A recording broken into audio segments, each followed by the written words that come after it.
Bonjour. Il ne vous viendrait probablement pas à l'esprit l'idée d'écrire une ânerie pareille. D'écrire que A1 plus A2 facteur de B1 plus B2, ça ferait A1 B1 plus A2 B2. Non, en général, c'est faux. On développe. On écrit que ça fait plutôt A1 B1 plus A1 B2 plus A2 B1 plus A2 B2. Ok, de même, il ne vous viendrait probablement pas à l'esprit l'idée d'écrire que A1 plus A2 plus A3 facteur de B1 plus B2 plus B3, et bien que ça ferait A1 B1 plus A2 B2 plus A3 B3. On oublie beaucoup de termes en faisant ça. En fait, il s'agit de développer, on obtient 9 termes. 3 fois 3 termes. Eh bien, de même qu'il ne vous viendrait pas à l'esprit d'écrire des bêtises pareilles, il ne faut pas faire la même erreur avec des sommes en général.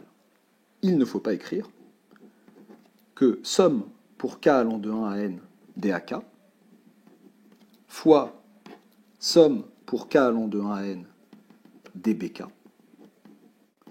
serait égal à la somme pour k allant de 1 à n dAk fois Bk. C'est faux en général.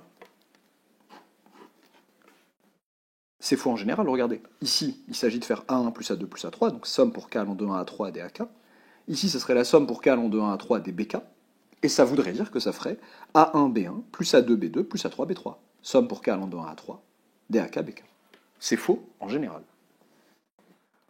Écrire la somme pour k allant de 1 à n dAk fois la somme pour k allant de 1 à n dBk, c'est écrire un produit qui ressemble à ça et donc qui doit se développer de cette manière.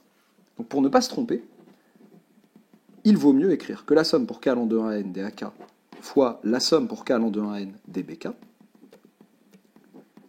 est en fait égale à la somme pour k allant de 1 à n dAk fois la somme pour j allant de 1 à n dBj.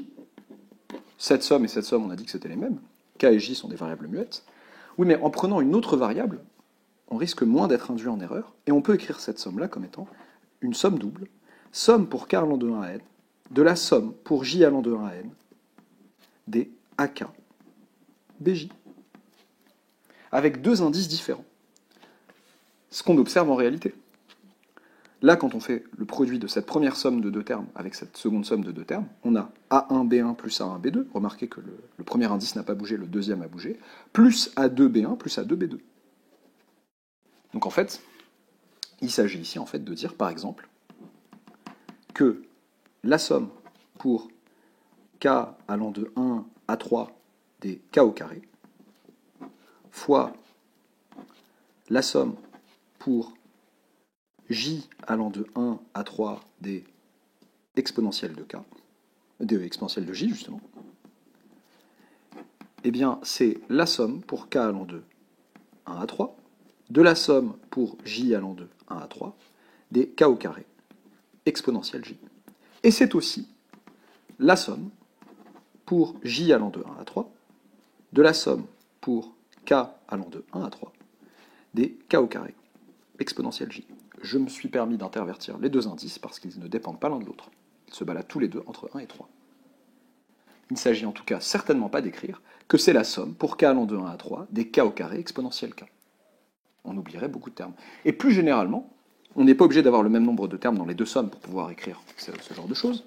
Plus généralement, eh bien, somme pour i allant de 1 à n des ai fois la somme pour j allant de 2 à p, en supposant que p est plus grand que 2, des bj, bah c'est bien la somme pour i allant de 1 à n de la somme pour j allant de 2 à p des ai bj. Il s'agit en fait d'imaginer les choses de cette manière.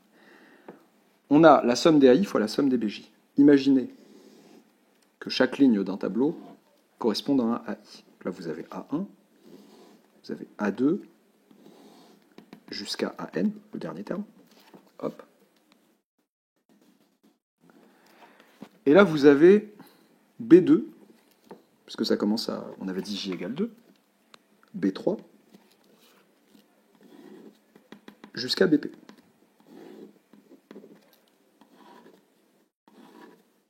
Eh bien, en fait, faire cette somme-là fois cette somme-là, c'est ne manquer personne du développement. Donc dans le développement, il y aura A1, B2, A1, B3, A1, B4, etc.